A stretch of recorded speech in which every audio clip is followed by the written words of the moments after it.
Rain hammered the highway like angry fists. The sky was black, and the flashing red and blue lights from police cars turned the wet road into a blur of chaos. A black sedan sped down the Louisiana backroad, engine screaming, tires slicing through puddles. Inside, Roxanne Miller gripped the steering wheel so tight her knuckles were white. Blood ran down the side of her face. Her orange prison jumpsuit was torn, smeared with dirt and sweat. "Hold on," she yelled to Casey Brooks, her cellmate, sitting in the passenger seat. Casey's eyes were wide with terror.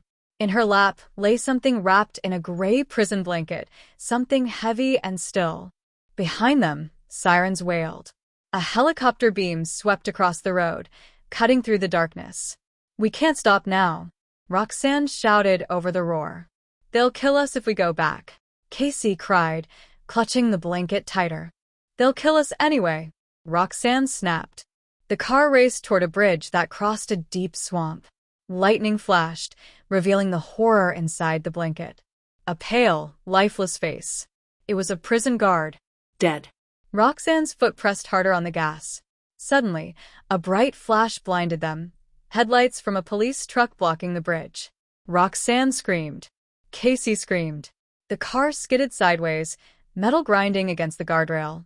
The sound of tearing steel filled the night as the sedan broke through the barrier. Then everything fell silent.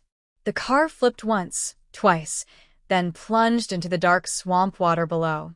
A loud splash, then only bubbles. The helicopter hovered above, its light circling the black water. But no one came up. No bodies. No movement. Only the sound of the rain. 2 women vanished into the Louisiana night. To be continued, but wait. That wasn't the beginning. It started long before that, behind thick gray walls, inside a world most people never see. A place called Coldridge Women's Correctional Facility, one of America's harshest jails. Roxanne Miller had been at Coldridge for 3 years when the trouble began. She wasn't the toughest inmate, but she was smart. Smart enough to survive. Her crime? Second-degree murder, though she swore she didn't do it. They said she stabbed her boyfriend in a fight. She said she tried to save him. The court didn't believe her. Now she lived in a world where every day was about power. Who got food? Who got soap? Who got to breathe easy without watching their back? At Coldridge, women learned survival tactics. Some made friends. Some made deals. Some broke completely. The guards didn't care. The food was barely edible: gray eggs, cold beans, mystery meat that tasted like cardboard. Breakfast was punishment, not a meal. The first time Roxanne met Casey Brooks was in the chow hall. Casey sat alone, her blonde hair greasy, her eyes down. Everyone said she was dangerous, that she killed her own sister. Roxanne didn't believe it. She saw something different: fear. "Mind if I sit here?" Roxanne asked. Casey looked up slowly. "Suit yourself." They didn't talk much that morning, just ate in silence as guards patrolled behind them. But something about Casey made Roxanne curious. Later, back in their cell block, Roxanne noticed bruises on Casey's arm. "Who did that?" she asked. Casey didn't answer. She just pulled her sleeve down. That night, Roxanne heard shouting from the hallway. A fight had broken out. 2 women were dragged away, blood dripping onto the concrete floor.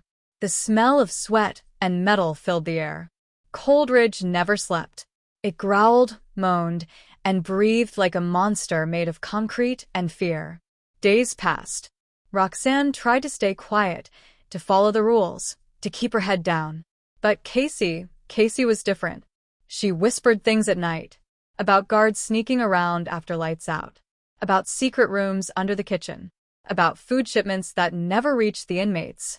At first, Roxanne thought Casey was crazy. But then she saw it herself. Boxes being carried out of the kitchen by guards at midnight. One night, Roxanne decided to follow. She crept down the hall in silence, staying low behind the shadows. The cold concrete floor chilled her bare feet. She peeked around the corner and froze. 3 guards were unloading boxes marked meat supply into a black van. But when one box fell open, what spilled out wasn't meat. It was cell phones. Drugs. Cash. Smuggled contraband. Her heart raced. This was big, too big. If she got caught, she'd disappear. But if she told someone, maybe she could get out early. Maybe. Suddenly, a flashlight beam swept across the floor. "Who's there?" a guard's voice barked. Roxanne ducked behind a wall, holding her breath. The beam moved closer. Footsteps echoed. Then a hand grabbed her shoulder.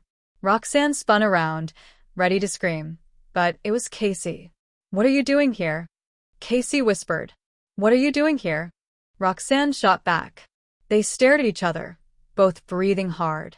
Casey leaned closer. "You saw it too, didn't you?" Roxanne nodded slowly. Casey's voice dropped to a whisper. "Then you know. There's more. And if we don't move fast, we're dead." Before Roxanne could ask what she meant, a loud alarm blared through the prison. Red lights flashed. Doors slammed shut. Guards shouted, "Back to your cells." Casey grabbed Roxanne's hand. "Come on. If we go back, we're finished." Roxanne hesitated.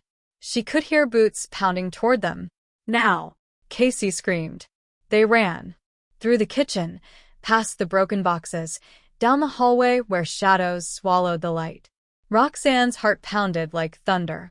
She didn't know where Casey was taking her, only that something terrible was behind them, and something even worse was waiting ahead.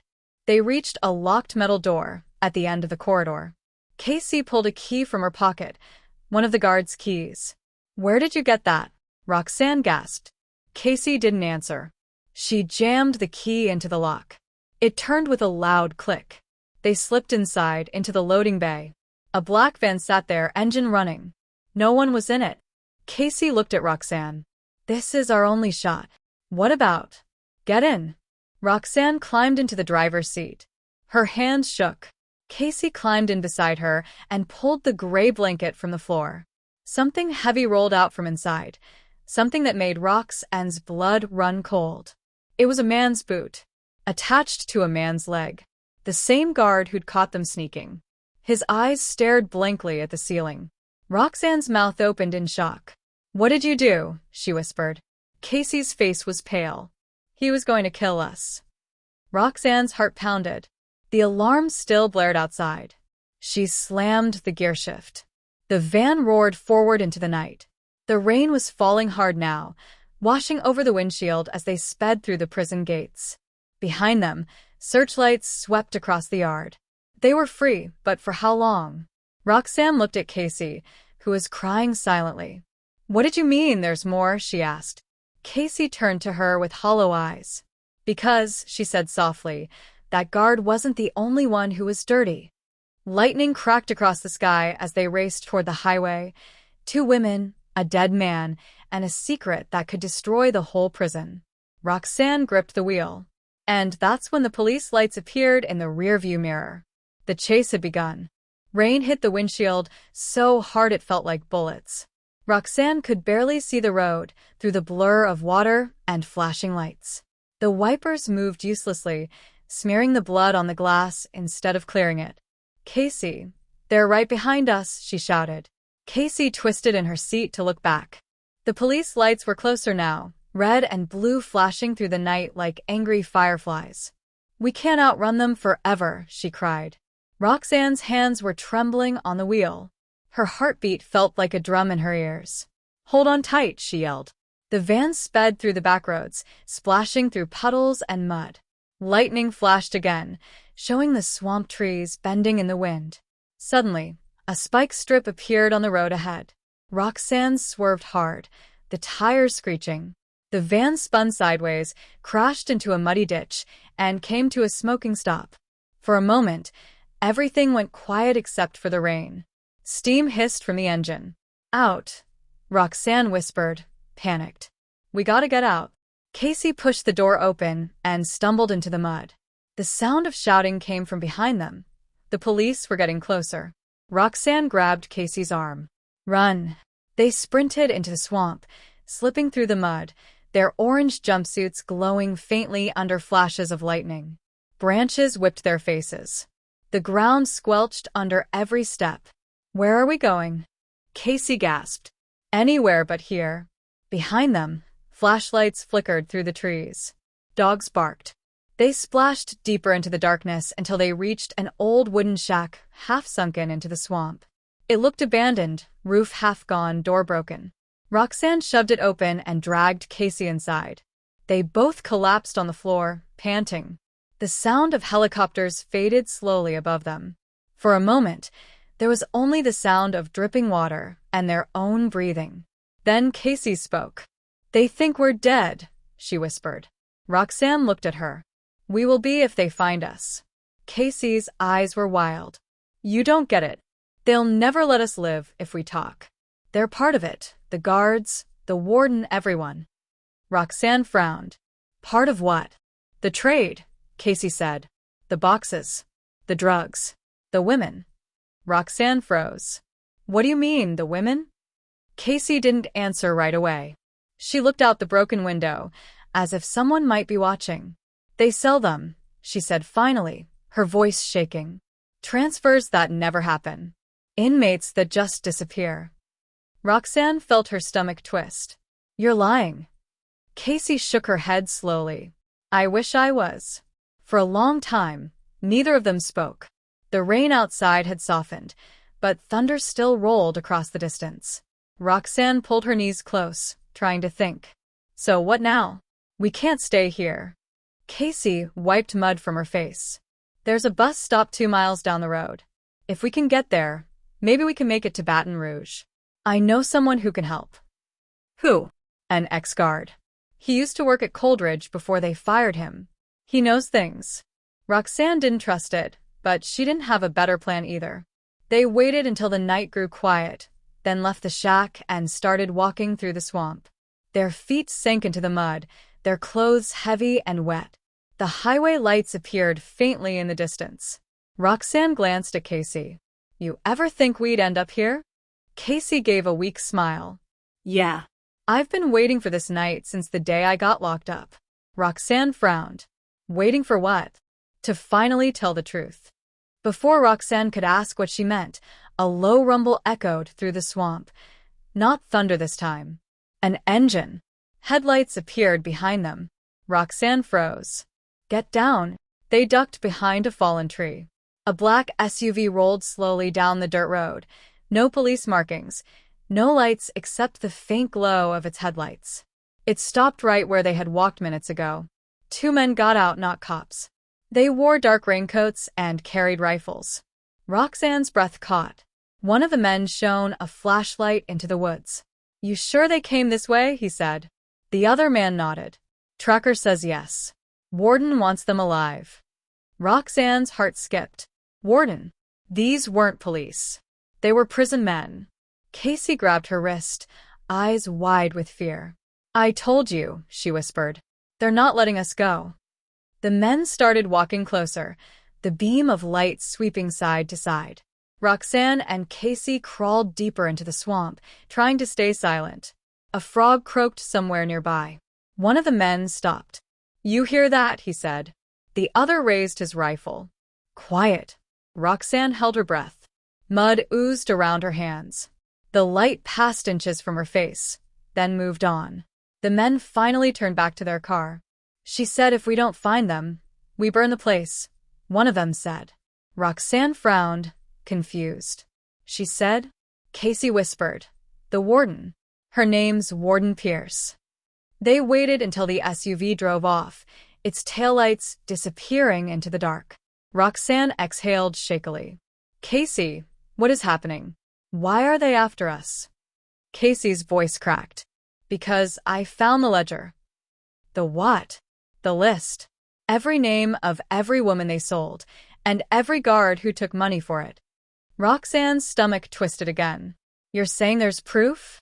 Casey nodded. "It's hidden. That's why we have to get to Baton Rouge." Lightning flashed again, and in that moment Roxanne saw the fear in Casey's eyes. Real, raw, and deep. They kept walking until the rain turned to mist. The sound of crickets returned, soft and haunting. By dawn, they reached a small gas station off a lonely highway. The air smelled like gasoline and wet dirt. An old man sat behind the counter, half asleep. Roxanne approached carefully. "Sir, do you know when the next bus comes through here?" The man squinted at her jumpsuit, then at Casey. You girls runnin' from something? Roxanne forced a smile. Just a bad night, that's all. He shrugged and pointed toward the road. Bus comes every morning at 6. Heading north.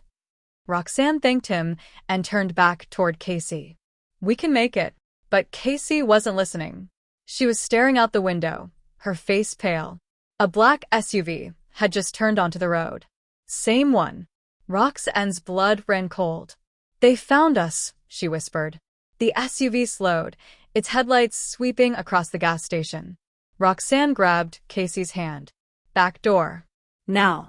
They ran behind the building, slipping on wet concrete. The sound of car doors slamming came from the front. Go! Roxanne hissed. They darted across the field behind the gas station toward the woods. Casey stumbled, falling to her knees. Roxanne pulled her up, but when she turned back, she saw one of the men aiming his rifle. A shot cracked through the air. Casey screamed. Roxanne looked down, blood soaked through Casey's side. No, no, no, she cried, grabbing her. Casey's face twisted in pain. Don't stop. Run. I'm not leaving you. Casey's hand gripped her arm weakly. You have to, the ledger, find it. Tears mixed with the rain on Roxanne's face. Another shot whizzed past. She looked around wildly, spotting an abandoned truck near the tree line. She half-dragged, half-carried Casey toward it. Bullets hit the mud around them. They reached the truck, door unlocked, keys still inside. Roxanne shoved Casey into the seat and jumped behind the wheel.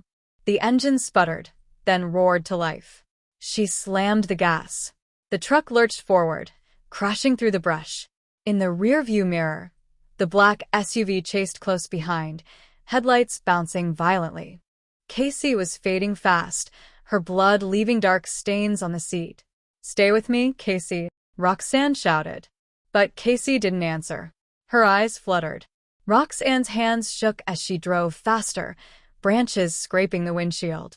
Then, ahead, the road ended at a riverbank. She looked left, looked right. No bridge, no way across.